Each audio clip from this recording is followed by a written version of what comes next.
C'est un écureuil. Hein, d'accord. Donc l'écureuil, il bascule les pattes de derrière par-dessus les pattes de devant. Hein, donc il met ses pattes de devant côte à côte, comme ça, et les pattes de derrière viennent basculer derrière. Hein, il a 5 doigts sur les pattes de derrière et 4 sur les pattes de devant. Là, j'ai vu que ça se voit peut-être un peu mieux. Alors des fois, on voit les 5 griffes à l'arrière et les 4 griffes à l'avant. La plupart des animaux, en fait, basculent leurs pattes de derrière par-dessus les pattes de devant. Je ne sais pas si vous le saviez. Donc, alors je vous laisse répondre à la question.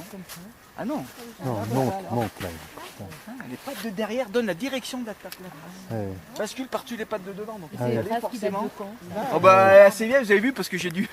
D'habitude, elles sont beaucoup plus nettes. Bon, ça se trouve peut-être dans le quart d'heure qui vient, on en verra des plus.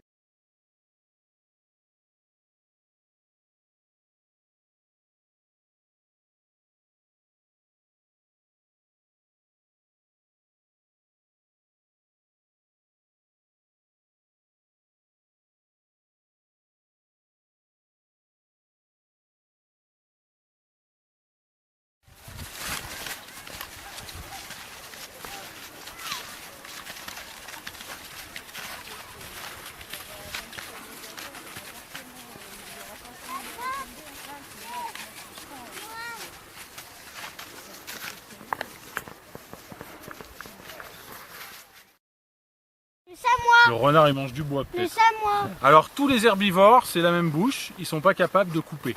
Il n'y a que les rongeurs qui sont capables de couper net comme ça. Qui ça peut être alors? Un lièvre. Un lièvre, exactement. T'as trouvé, c'est toi le champion. Non, oui un petit peu, mais c'est sûr. Ça fait pas de bruit. Oui, exactement.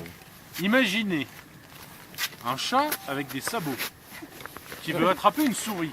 S'il arrive en faisant clop clop clop clop clop clop, la souris pile.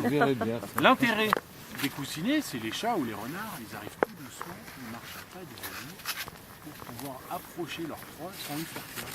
Alors que le chevreuil, quand il est coursé par un loup, il s'en moque de faire du bruit. Hein. Puis après, ils font aider ça. Hein. Ah oui, retranscrit très très bien ce qu'ils ont. Ils ont envie de continuer une journée de découverte de ce que peut être le milieu naturel. Ah, voilà, on peut pas l'expliquer. Voilà.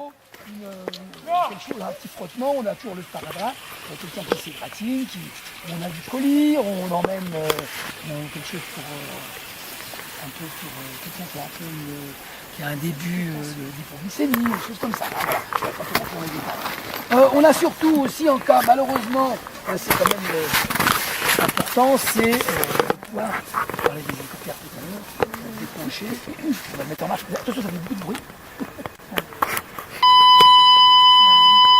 Voilà, et puis, qu'est-ce qu'on peut faire? On se présente et on va déclencher, en fonction de l'état de la personne, on va se présenter et puis indiquer la pathologie de la personne, voilà, sa carte de connaissance, on explique un peu ce qu'il en est. On va avoir un médecin urgentiste qui va, on va signaler la position où on se trouve, il va mettre les moyens nécessaires en fonction de la personne qui a malheureusement accidenté. Jardin. Ok. Dégriffer les prix. Oui, très bien. Voilà, oui, là, C'est un couteau suisse. C'est une marque. C'est une. Alors maintenant, on va avancer un petit peu. Donc c'est un animal. Est-ce qu'il a le sang chaud? Est-ce qu'il a le sang froid? Chaud. Pourquoi? il est habitué dans la neige. Non, en quelle saison? Non, en hiver. Pour vivre en hiver, quelqu'un veut se mettre tout nu? Non, C'est bon, aussi pour moi. Eh ben, on va pas se mettre tout nu parce qu'on est inadapté, on n'a pas de poils, encore que. Et les mots puissent se réchauffer. Est-ce que le lombric peut se réchauffer tout seul? La fourmi, le crapaud, le serpent? Non. Bien ensoleillé. Parce que c'est des hétérothermes. Ils sont incapables de frissonner et de s'horripiler. Quand on dit tu m'horripiles, ça veut dire que vos poils, on a la chair de poule. Voilà. Et c'est une technique pour avoir plus chaud. Donc c'est un animal qui vit en hiver, qui a le sang chaud, qui a des poils a priori pour pouvoir survivre, qui trouve sa nourriture. La marmotte, Ouais. est-ce qu'elle peut réussir à trouver sa nourriture quand il y a 2 mètres de neige? Non. Non. Bah non. Donc elle migre au Maroc. C'est Ah ça. non. hein. Oh, bah, Non, elle hiberne. Bah oui, parce qu'elle a des toutes petites pattes. Du coup, vous imaginez sur la route nationale, la traversée de la Maroc.